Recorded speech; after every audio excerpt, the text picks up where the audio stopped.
Elections అయిపోగానే marriage చేసుకున్నదని చెప్పేసి నన్ను ఎంతమంది ఎన్ని మాటలు అన్నారు, ఎన్ని రకాలుగా హింసించాలో అన్ని రకాలుగా హింసించారు.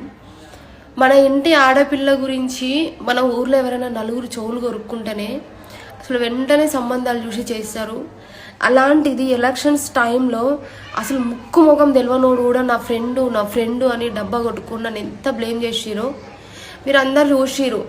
సో ఇంకా పెళ్లి చేసుకోకుండా ఉంటే ఇంకా ఎవడెవడొచ్చి ఎన్ని సంబంధాలు అంటా కట్టి ఎన్ని రకాలుగా వీడియోలు తీసి నా జీవితాన్ని నాశనం చేస్తారు అని చెప్పేసి అట్లా ఆలోచించి సమ్మర్లో మ్యారేజ్ చేసుకున్నా.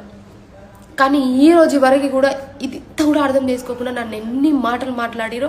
ఒకప్పుడు నేను మస్తు మంచిదాన్ని, కానీ ఇప్పుడు చాలా చెడ్డదాన్ని. పెళ్లి చేసుకోవడం ఇంట్రెస్ట్ లేకపోయినా ఒక 1 year ఆగుదాం అనుకున్నాం మేము. మా ఫ్యామిలీలో అటు చెప్పుకున్నా ఇటు చెప్పుకున్నా, 2 sides ఒక 1 year ఆగి చేసుకుందాం అనుకున్నా. కానీ ఇంకా ఎన్ని రకాలుగా నన్ను బ్లేమ్ చేస్తారో అని భయపడి పెళ్లి చేసుకున్నా. కానీ ఈ రోజు వరకు పెళ్ళైన సంతోషం లేకుండా ట్రోల్స్ చేసి చేసి చేసి మానసికంగా నన్ను ఇంత బాధ పెడుతున్నా.